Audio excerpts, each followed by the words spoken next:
विषय आहे संत लक्षण संत मरण आत बाहेरी सुख या ओळीमध्ये दृष्टांत आणि सिद्धांत दोन्ही सांगितले. दृष्टांत आहे सूर्याचा, पायाचा पण दृष्टांतच आहे. आत बाहेरी चूक खाली चोख म्हणजे पवित्र.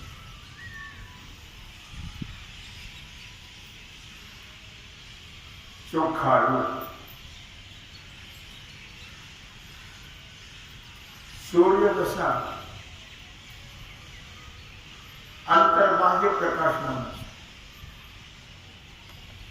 काल अग्नीचा दृष्टांत परवा सांगितलं की अग्नी जसा अंतर्बाह्य प्रकाशमान आहे आणि प्रकाश देणारा आहे, त्याप्रमाणे सूर्य सुद्धा सर्वांग आणि पवित्र प्रकाशमान. त्याप्रमाणे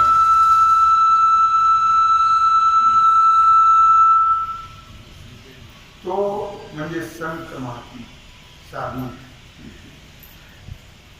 अंतर्बाह्य पवित्र.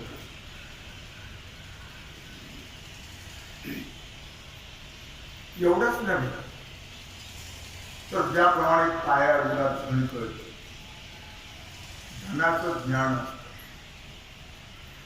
पायाला म्हणजे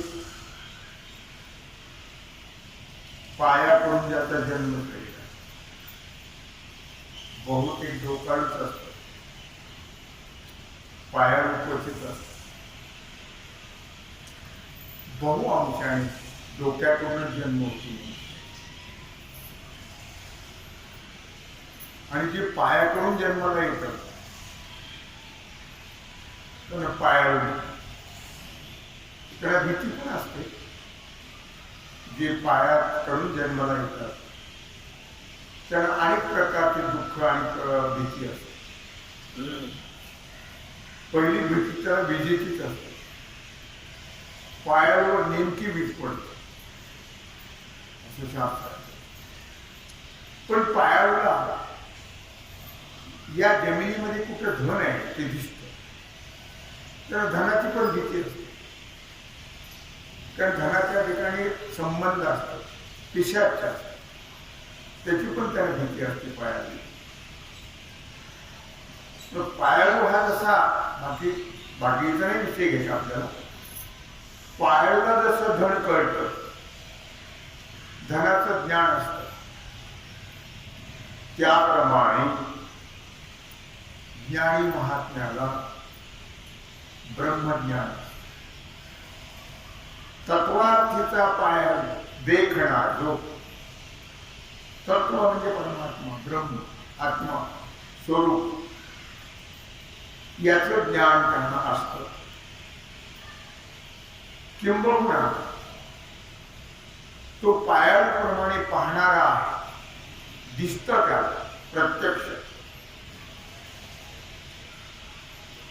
पुष्कळ लोक बाहेरून बरे दिसतात,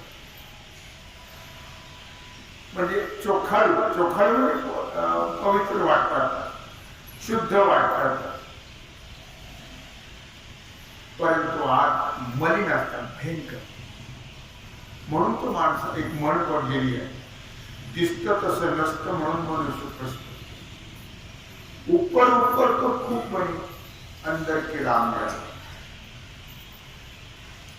आत बाहेर जर दिसत तर आत नसतं, अपवित्र असतात, मलिन असतात, दोषी, पापी असतात.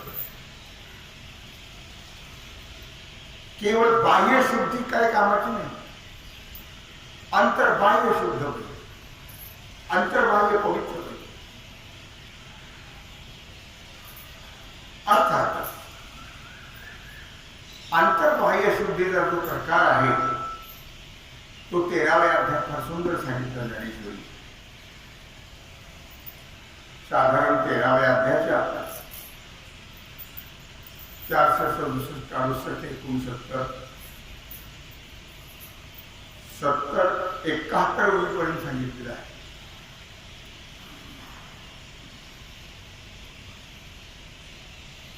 ते 71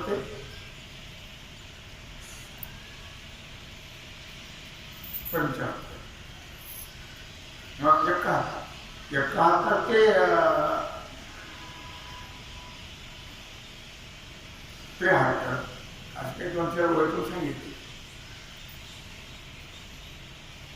अर्थात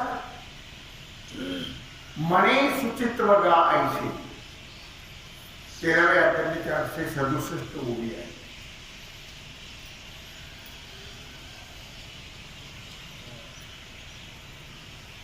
बरोबर आहे का? माझं होतं माझं सांगणार.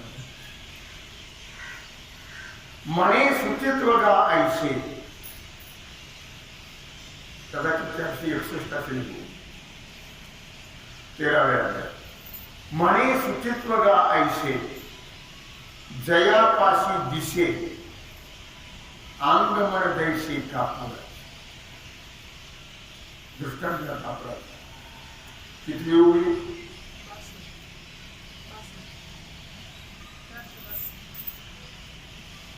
62. माणूस सुरू मणे सुचित्व गा ऐसे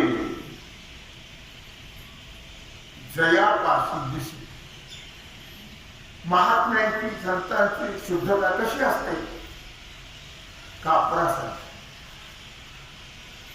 कापड कसा आहे? आत वेगळा बाहेर वेगळा, अंतर्बाह्य शुद्ध. अंतर्बाह्य जसं कापूर पांढरत राहत त्याप्रमाणे महात्म्याचं मन अंतर्बाह्य शुद्ध पवित्र असतं. किंवा दुसरा दृष्टांत दिला, दुसऱ्या पुढच्या उलट का रत्नाची दळवाडी. आपल्यापैकी पंढरपूरला म्हणून जाणार आषाढी वारी एकादशी आपल्यापैकी कोण? कारण आपलं एकादशी दिवशी प्रकाशन आहे आपल्या ग्रंथाला. थोडा ग्रंथ लिहिला आहे त्याचं प्रकाशन आहे एकादशी दिवशी.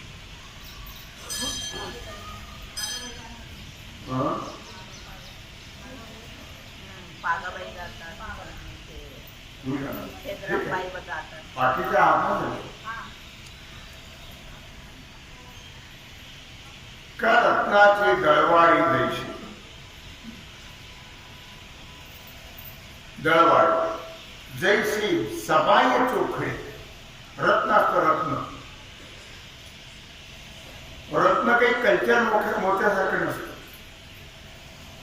कल्चर मोठे असतात ना बनावट बाहेरून त्याला पाणी दिलेलं असतं पाणी आतून असतं ते काचच तसं रत्न नाही रत्न अंतर्बाह्य शुद्ध पवित्र रत्न अंतर्बाह्य तेजपुंज असतं आत बाहेर एके पाय सारखंच आतही सारखं आणि बाहेरही सारखं आत बाहेर एके पाणी सूर्य द्यायचा पण सूर्य वृत्तांत अंतर्बाह्य सूर्य जसा असतो प्रकाशमान तेजपुंज बाहेरी कर्मे ख्याळला भीतरी ज्ञाने उजळ महात्मा कसा असतो बाहेरी कर्मे ख्याळला कर्माने बाहेर शुद्ध झालेलं असतं तर महात्म्याचं कर्म जे असतं ते नेहमी पवित्र शुद्ध निष्काम सत्कर्म असतं असत्कर्म कधी ते करत नाही बाहेरी कर्मे क्षार बाहेरची शुद्धता जी आहे ती कर्माने असते भीतरी ज्ञानी उजळ आत ज्ञानाने प्रकाशमान ज्ञान सोडून झाले असतात ही दोन्ही परी आला पाखाळा एका या दोन्ही प्रकाराने जर विचार केला तर पाखाळा देहाने बाहेरून शुद्ध आतूनही अंतःकरण शुद्ध पाखाळा म्हणजे अंतर्बाह्य शुद्धत्वाला प्राप्त झाला अंतर्बाह्य शुद्धत्वाला प्राप्त झाले मृत्तिका आणि जळी बाह्य येणे मेळे निर्मळ होय बोले कदाचित मृत्तिका आणि जळे मृत्तिका म्हणजे पाणी जळ म्हणजे पाणी यांच्या योगाने बाहेरून निर्मळ असतात तुम्ही पहा मी उत्तर भागामध्ये होत काही लक्ष तिथे हवा हाताला साबण लावत नाहीत लोक आपण जर शौचावून आलो टॉयलेट करून तर 7 वेळा माती लावतात 7 वेळा तिथेही लावतात आणि हाताला लावतात प्रत्येक वेळेस स्नान करायचं शौचाला गेलं की स्नान करायचं मग किती वेळेस शौचाला जाणवं तेवढं ते स्नान करणार साधू मला ते सवय लागली पण नगरला आले म्हणतो कारण मी जेव्हा नगरला आलो होतो पाणीच नव्हतं नगर बाळाची विहीर जाऊन नगरला आल्यापासून ती सवय सुटली माझी नाही तर मलाही ती सवय झाली काय म्हणतात की मृत्तिका आणि जळे बाह्य येणे मेळे हा बाहेरून ठीक आहे माती पाण्याने शुद्धता येते पूर्व काळामध्ये शिकेकाई वगैरे हा प्रकार नव्हता शॅम्पू चिकन माती डोक्याला लावून माताजी नाहत होत्या चिकन माती शाडू माती डोक्याला लावलं, अंगाला सुद्धा मातीच लावायची. आजही उत्तर भागामध्ये साधू जे असतात ते माती लावूनच स्नान करतात, साबण वापरत नाही.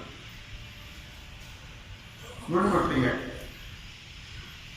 की माती आणि जळे, कारण माती नुसती लावता येत नाही, ती पाण्यात मिक्स करायची लावता येत नाही. माती आणि जळे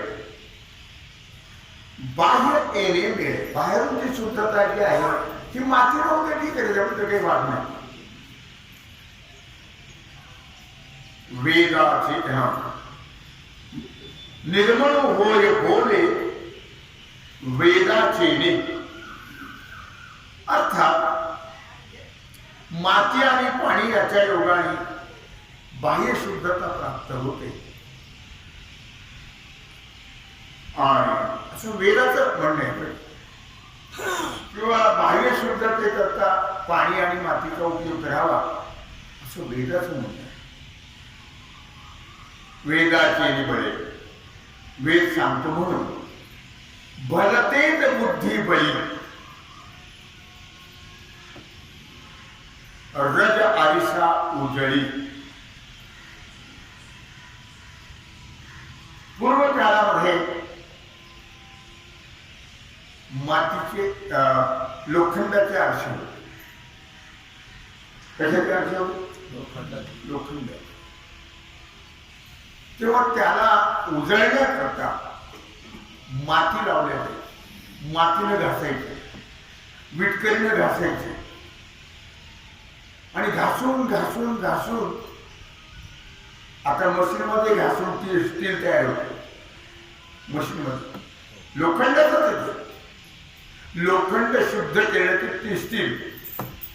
तसा पूर्वी आरसा जो होता तो घासायचा घासायचा घासायचा, म्हणजे काचाचा शोध नव्हता पूर्वी.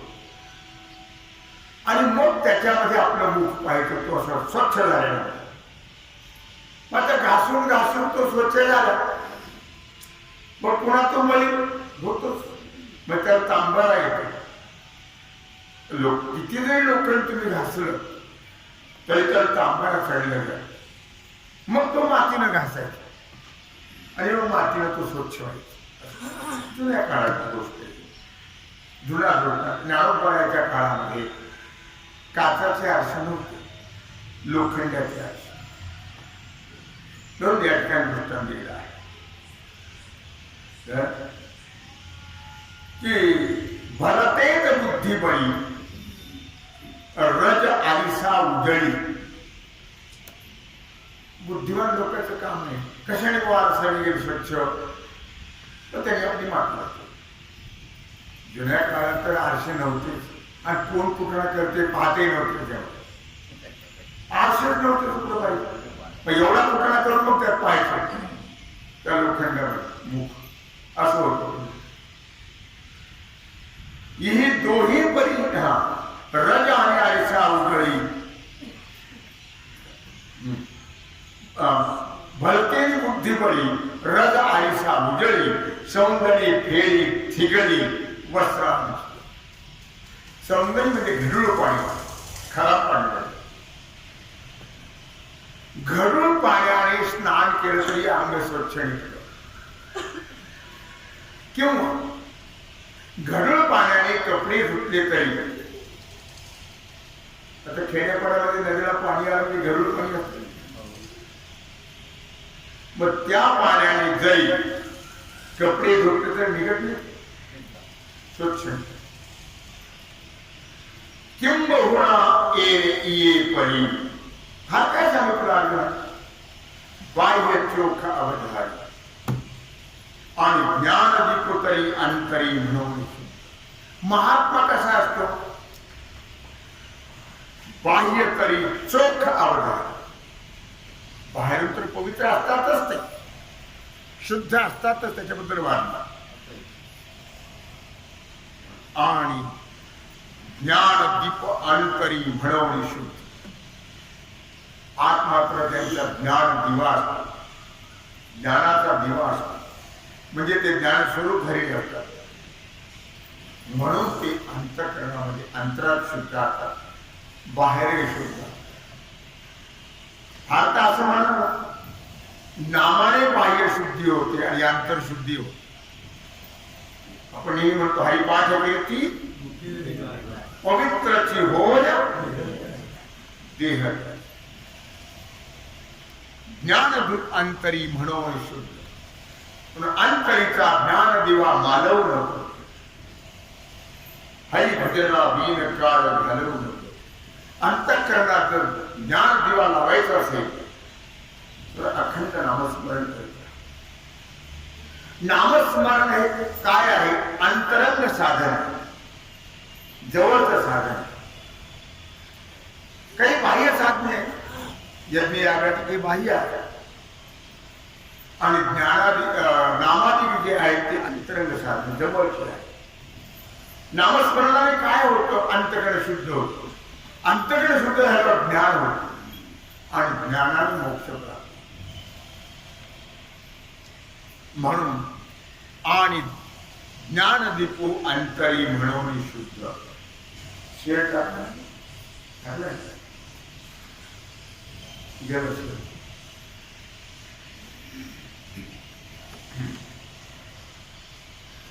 लक्ष्मण एरवी तरी पांडुसुता आत शुद्ध नसता बाहेर कर्मे तो तत्वता विटंबोगा.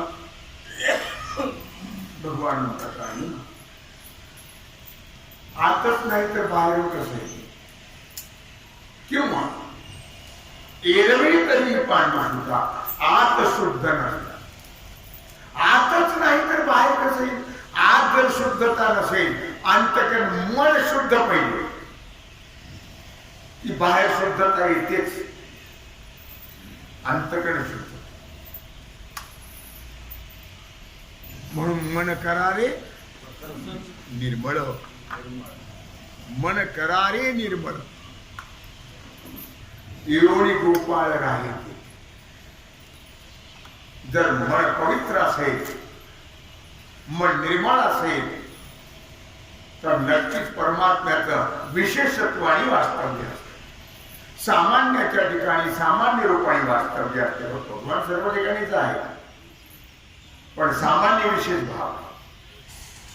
संतांच्या ठिकाणी विशेष रूपाने आणि सामान्याच्या ठिकाणी सामान्य. जसं लाकडात लागणी चुलीत लागली त्याप्रमाणे. म्हणून सांगितलं एरवी तरी पांडुसुता आत शुद्ध नसता बाहेर कर्मे तत्वता विटंबो. आत जर शुद्धता नसेल आणि बाहेरून फक्त दाखवत असेल. काही लोक म्हणतात काय पांढरे कपडे घालतो गंध लावतो आणि आतून तर सर्व लोकांना दुबाळायचंच आता जर शुद्ध नसेल तर बाहेरच्या शुद्धतेला किंवा बाह्य कर्माला महत्व नाही. बाह्य कर्म ही विटंबना. बाहेरून दाखवत असेल पण आत नसेल तर ती विटंबना आहे. त्याला दृष्टांत मृतदैसा शृंगारीला 13व्या वर्षाची उभी आहे.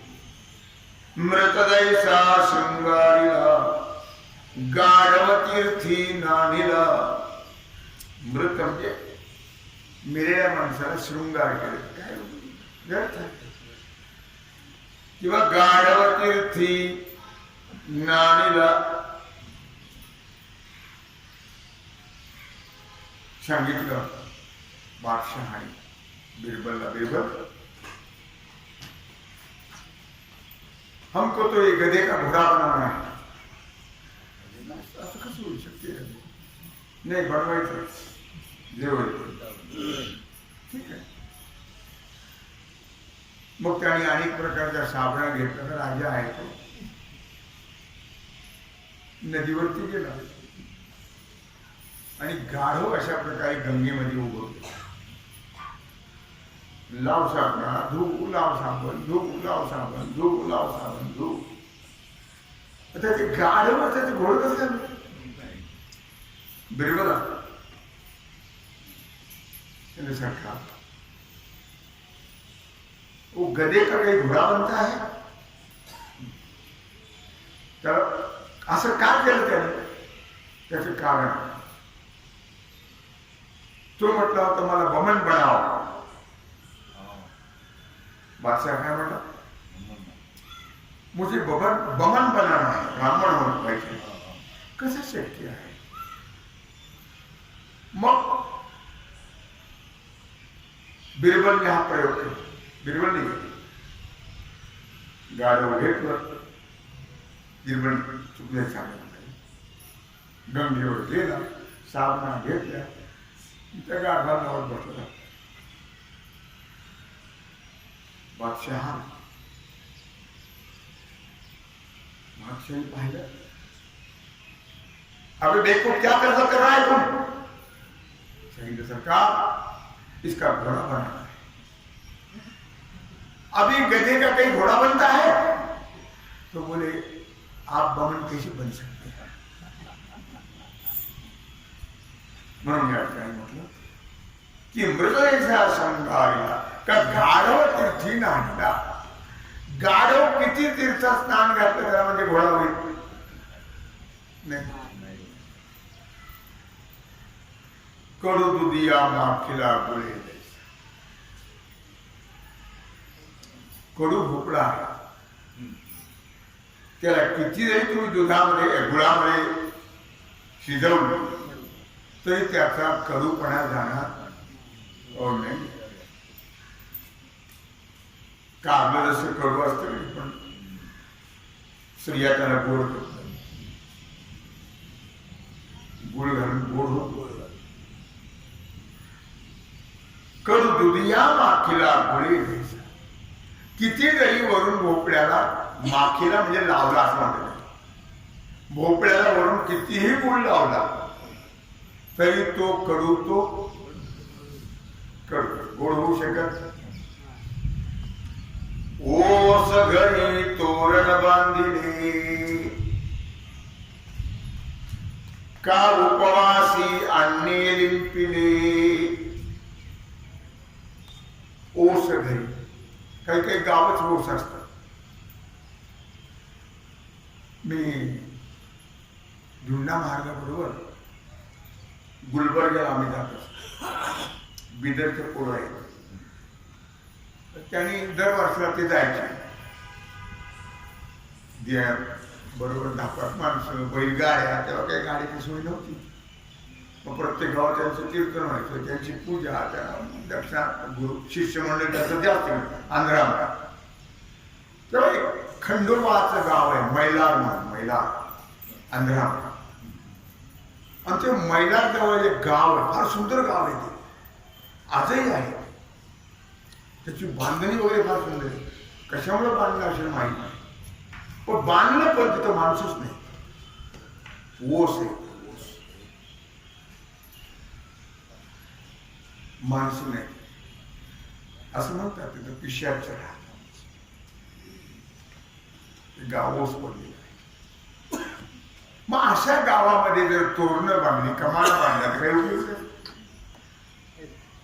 मी स्वतः पाहिलं तिथं वाघ पण जास्त आहे माझी फजितीच जास्त आहे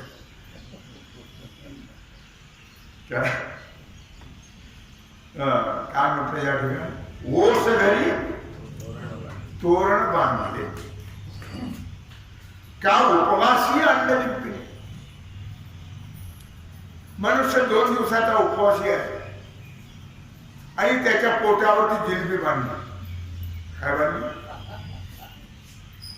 जिलबी काय बांधली त्याची भूक आहे उपवासी अन्न लिंपिले त्यांनी म्हटलं श्रीखंड वरून लावला आणि आज भूक लागली कुंकुम सेंदूर केले कांतीहीने आता याच्यात दुरुस्ती केली बरं का सध्या सरकार खूप दुरुस्ती केली याच्यामध्ये हो की ज्या महिला ज्यांचे पती गेलेले आहेत त्यांना मान दिलाच पाहिजे. अनेक गावामधून आता ही सुधारणा चालली आहे. सर्व जर त्यांना हळदी कुंकवामध्ये सगळ्यात त्यांना मान द्यायचं असं आता या सरकारने केले. कळस ढिमाचे कोकळ जळो जळो वरील झळाळ. कळस ढिमाचे पोकळ. मंदिराचे जे कळस असतात ते कसे असतात? पोकळ असतात, भरीव नसतात. भरीव कळसभर राहणार नाही. एक असा दृष्टांत दिलेला आहे की एक मनुष्य मुलगा आणि त्याच्या वडिलांनी धन पुरून ठेवलं. धन पुरून आणि चोपडीत लिहून ठेवलं, कळसामध्ये धन ठेवलेलं आहे. काय लिहून? कळसामध्ये धन ठेवलेलं आहे. पुढे गरिबी आली. काय म्हातारा गेलो. इतकी गरिबी आली की सगळ्या चोपड्या त्या म्हाताऱ्याच्या होत्या त्या सगळ्या रद्दीत घातल्या. पण त्याला वाटलं कुठं कदाचित जर आपल्या वडिलांनी धन कुठं असे लिहून ठेवलेलं, कुठं ठेवलंय काय होतं म्हणून त्या चोपड्यांनी तपासलं. तपासता तपासता एका चोपडीत निघालं, कळसामध्ये धन ठेवलेलं आहे. वडिलांनी चांगली परिस्थिती होती, भाविक होता, त्यांनी मंदिर बांधलं होतं, कळस बांधला होता. यांनी सगळं पाडून टाकलं. कळस पाडला. कुठं धन आहे? कळसात धन असतं नाही. असं का लिहिलं पण असतं? मंदिरही गेलं, कळस पाडले गेला, मंदिर उद्ध्वस्त केलं, धन काय मिळालं नाही. चिंता तो वो भी गया, ते भी गया, ते नाही गेलं तू पैसे. चिंताग्रस्त बसले. एकदा त्याच्या वडिलाचे मित्र आले, वृद्ध होते. त्याने विचारलं काय? चिंताग्रस्त बसले. म्हणजे बाबा चोपड्या सगळ्या तपासल्या. एका चोपडीत असं निघालं की कळसामध्ये धन ठेवलेलं आहे. दुपारी 2 वाजता. कधी ठेवलं? 2 वाजता. मी कळस मंदिरात उद्ध्वस्त केलं. तुम्ही पाहिलं असं. माझ्याकडून फार अपराध झाला. धन ते मिळालंच नाही. मंदिरही गेलं. ग्रंथामध्ये आहे. कोणत्या ग्रंथात? दृष्टांत वृत्तीप्रकार का विचारभागामध्ये तो दृष्टांत दिला काय. आणि मग बाबा म्हणजे बघू त्यात लिहिलं होतं, कळसामध्ये 2 वाजता चैत्र शुद्ध द्वादशीला त्याच्यात धन ठेवलं. ते म्हणले एक काम करतो. म्हणले काय करू? म्हातारा हुशार होता. म्हातारी माणसं जरी नको असले तरी हुशार असतात, अनुभवी असतात. आजच्या तरुणाला बुद्धी असतात, त्याला नकोच वाटतात म्हातारी माणसं. त्यांनी खर्च काय जसं त्या तसं मंदिर म्हणलं, कळलं आणि बाबांना बोलावलं. चैत्र शुद्ध द्वादशी. बाबा तयार नाही, चला. गेले.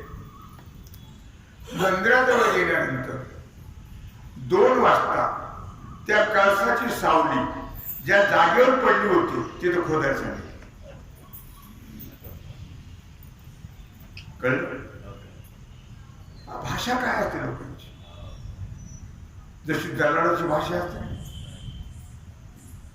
असे कपडा टाकायचा हातावर, त्याचा हात घ्यायचा, आपला हात घ्यायचा, असे कपडे काय त्यांची त्यांना भाषा माहिती. त्याच्यावर त्याला कळत. त्याप्रमाणे यांची भाषा त्याला कळली बाबांना. याला कळली. खोदायला होतं सोन्याच्या मोराचा हांडा निघाला. कुठं त्यात काय म्हटलं होतं? 2 वाजता चैत्र शुद्ध द्वादशीला, कारण सूर्य बदलतो ना, उत्तरायण दक्षिणायन. मग त्याच तिथीला त्याच वेळेला तिथं जिथं कळसाची सावली पडली होती तिथं खोदायला. आणि बरोबर धन मला कशाला सांगितलं मी की कळसामध्ये काही असतं का? कळस ढेमाचे पोकळ. तसं जर पाहिलं तर मंदिराचे कळस कसे असतात? पोकळ असतात. कळसात काही धन जळो जळो वरील झळला. वरून पाणी दिलं असतं सोन्याचं. आपल्या पंढरीसारखं नाहीये. झळझळीत सोन सळा, कळस दिसती सोज्वळा, कळस दिसती सोज्वळा. पांडुरंगाच्या रुक्मिणी मातेच्या मंदिरात जेवढे कळस आहेत ते सगळे सोन्याचे, लहान मोठे सगळे. झळझळीत सोन सळा महाराजांनी वर्णन केलंय. कळस दिसती सोज्वळा. सगळे कशाचे कळस आहेत? सोन्याचे. जळो जळो वरील झाला. काय करायचं? एखाद्या मंदिराचा कळसच चोरून द्या. वर सोन्यासारखं दिसलं तो. सोन्याचं पाणी दिलं होतं आणि नेला सोनाराकडे. बावलट म्हणजे अरे याला सोन्याचं पाणी दिलंय, सोन्याचा नाहीये हा. जळो वरील झळला. नुसतं वरचा पिवळेपणा काय कामाचा आहे? तसं वरची शुद्धता कामाची, अंतर्शुद्ध पाहिजे. काय करू चित्री व फळ आत शेण. हे फळ काही वेळेला महालक्ष्मी असतात, गौरी गणपती, गौरी पूजा. त्यामुळे काही लोकांमध्ये किंवा बहुतेक आता त्याच्या समोर खेळणी मांडल्या त्या गौरी पुढे. त्या खेळणीमध्ये फळ असतात. ते फळ काही ओरिजिनल ते शेणा मातीचे तयार केले असतात. केळी म्हणा, सीताफळ म्हणा, तसं त्याला कलर दिलेला असतो. पेरू म्हणा, काय म्हणत काय करावे चित्री व फळ आत शेण.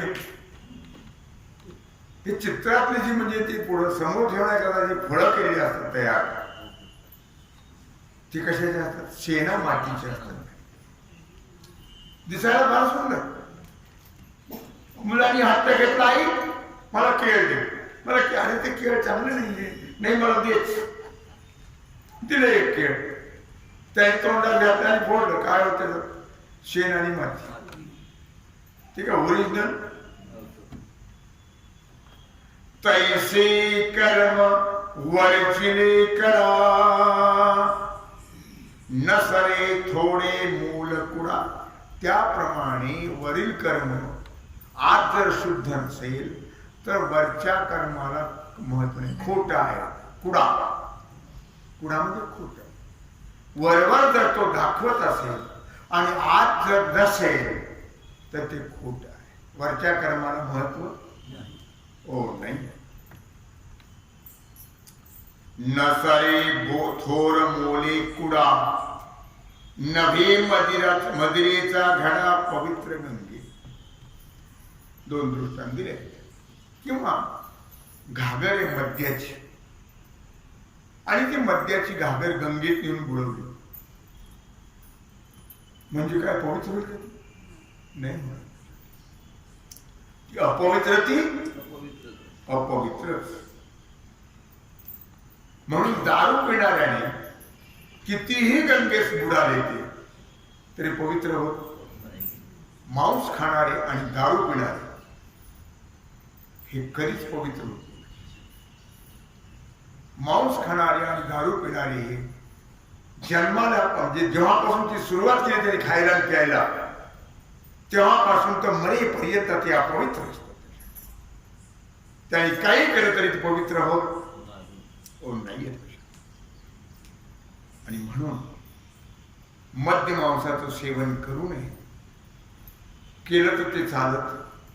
त्यांनी मंत्र जप म्हणा किंवा देवाजवळ त्यांचं जाऊ नये. देवाला स्पर्श सुद्धा करू नये. मद्य मांस सेवन करणारे आणि देवाला स्पर्श करायचा नाही, अपवित्र असतात ते नेहमीच. कारण आज खाल्लं पिल्लेलं जे असतं ते कमीत कमी रक्तवीर्य होण्याकरता 32 दिवस लागतो. मग त्या 32 दिवसात पुन्हा खाणार पिणार नाही का तो? म्हणून अखंड अपवित्र असत. पवित्र कधी होतच म्हणून त्या मद्याच्या भांड्यासारख्या त्याला जरी गंगेत नेऊन बुडून ठेवलं ते अपवित्रच राहणार, पवित्र नसतंच ते. लक्षात. आता निर्बळोनी कणकी 16व्या अध्यायातील 197. आता निर्वाळोनी कणके भरिली मगांगी पियुखे तया कलशाची या सारिखे शौच असे. मग संतांचं पावित्र्य शुद्धता कशी असते? सोन्याची घागर तयार केली. कशाची? आणि आत अमृत रस घातला. पियुखे, पियुक म्हणजे अमृत.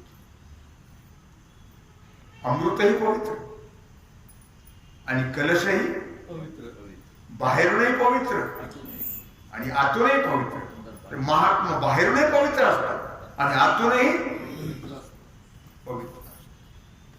तया कलशाची या सारिखे शौच असे. त्या कलशाप्रमाणे महात्म्यांची शुद्धता असते, अंतर्बाह्य. मलिनता पाप नसते. कधीही त्यांच्याशी शत्रुत्व लोकांनी केलं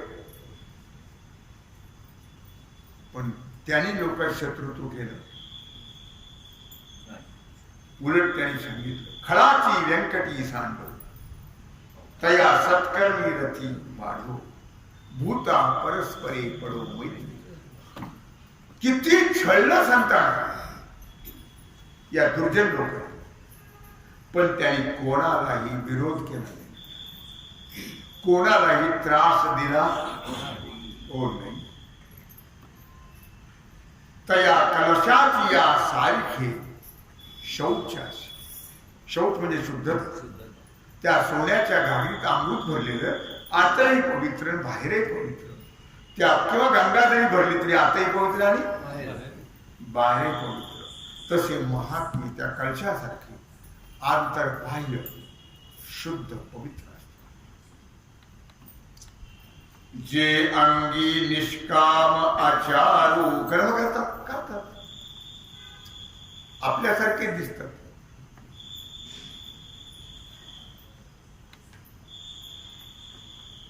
पाचव्या अध्यायाच्या 8व्या श्लोकावर लिहितात. तोही श्रवणी नेत्री पाहे श्रवणी ऐकतू आहे परितेथीचा सर्वथा नोहे नवल देखे. व्यवहार सगळा त्यांचा आपल्यासारखाच असतो. व्यवहारात काही बदल. आपण डोळ्याने पाहतो ते कशाने पाहतो? आपण कानाने ऐकतो ते कशाने ऐकतात? तोही नेत्री पाहे श्रवणी ऐकतू आहे परितेथीचा सर्वथा नोहे नवल देखे. पण तिथं मात्र त्यांचं तादात्म्य हो नाही. जे पाहतो जे ऐकतो तेथीचा सर्वता नोहे त्यापासून ते अलिप्त असतात.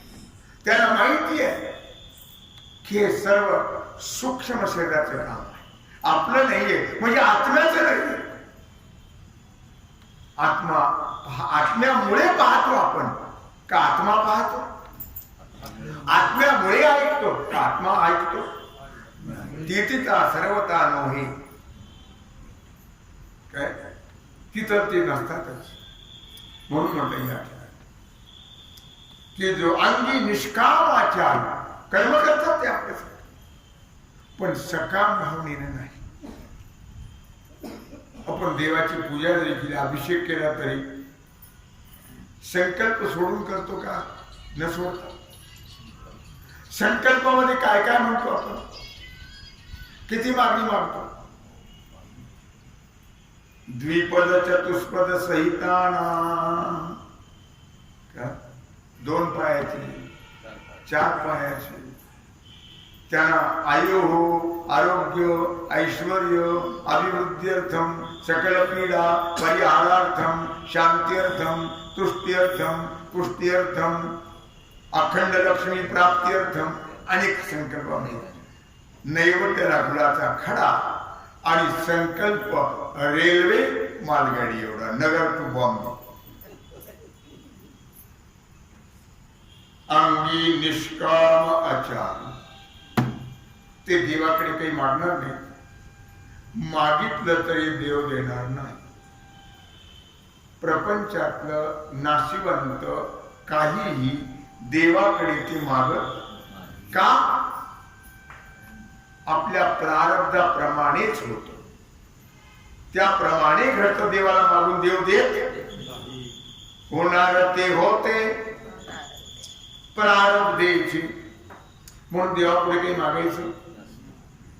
म्हणून निष्काम भक्ती करतात, निष्काम कर्म करतात. जीवी विवेको साचार, जीवाच्या ठिकाणी नित्य आत्मा आणि आत्मविवेक आहे. सबाह्य घडला आकार अस्तित्वाचा, आणि म्हणून त्या आत्मा आणि आत्मविवेकाने ते शुद्ध असतात, पवित्र असतात. निष्काम कर्माने शुद्ध पवित्र असतात. असे महात्म्य आत बाहेरी चोख, सूर्य दैसा उजाड आणि तत्वार्थीचा पायाळू देखणा. जो संतांचं लक्षण, संतांचं महत्व, संतांचं महात्म्य भगवान अर्जुनाला सांगता आहे. तेव्हा सेवा भगवत चरणी समर्पित करू. राहिला जो सेवेचा भाग आहे तो आपण पुंडलिक श्री ज्ञानदेव